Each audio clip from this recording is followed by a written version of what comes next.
Alô, galera, estamos na questão 47, que afirma que um elétron atravessa numa região na qual existem dois campos, um magnético e outro elétrico, perpendiculares entre si, sem sofrer desvio, sendo E a intensidade do campo elétrico e B a do magnético, a velocidade do elétron, cuja direção será perpendicular à dos campos, vale.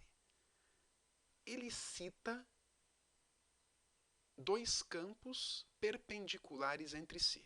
Então, se eu fosse ter que imaginar esses campos, por exemplo, que tal o campo magnético,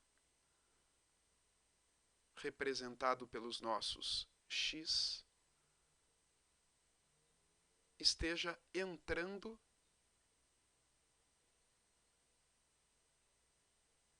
no plano da nossa folha. Ele cita que a partícula que penetra nessa região é um elétron, ou seja, uma partícula carregada negativamente. E além desse campo magnético, ele cita a existência de um campo elétrico perpendicular a ele, ou seja, estou imaginando duas placas planas, paralelas, carregadas com cargas de mesmo módulo e sinais opostos, para que a gente possa ter o nosso céu.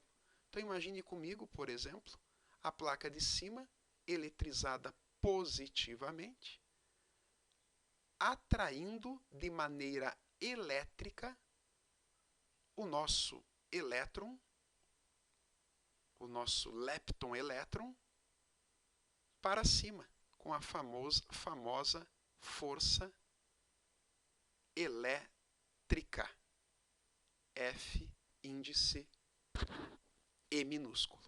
Para neutralizar essa força elétrica, será necessária a presença de uma força magnética de Lorentz, de mesmo módulo, mesma direção e sentido oposto, para que possa a partícula, como diz o enunciado, passar nessa região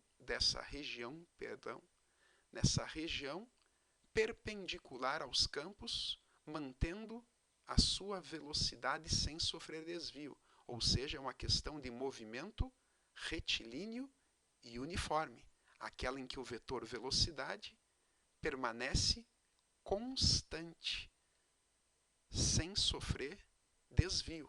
Então, a aceleração é inexistente. A força resultante é nula nos movimentos retilíneos e uniformes, fazendo então com que o módulo da força elétrica se obrigue a ser igual ao módulo da força magnética, igualando os módulos, módulo da força elétrica igual ao módulo da força magnética. Força elétrica, a nossa famosa formulinha do FEC, F igual a E vezes o módulo de Q. A força magnética de Lorentz é o módulo da carga, o módulo da velocidade, o módulo do vetor indução magnética, vezes o seno do ângulo que o vetor velocidade faz com as linhas de campo. Como ele falou em lançamento perpendicular, seno de 90 é máximo e vale mais 1. Alguma simplificação que você visualize, carga elétrica de um lado, carga elétrica do outro. Agora podemos chegar na famosa velocidade para que essa partícula consiga descrever um movimento retilíneo e uniforme entre esses dois campos e se deslocando numa direção perpendicular a eles. Então, para nós encontrarmos essa velocidade, basta nós dividirmos o módulo do campo elétrico pelo módulo do campo magnético, e essa alternativa está contida em C.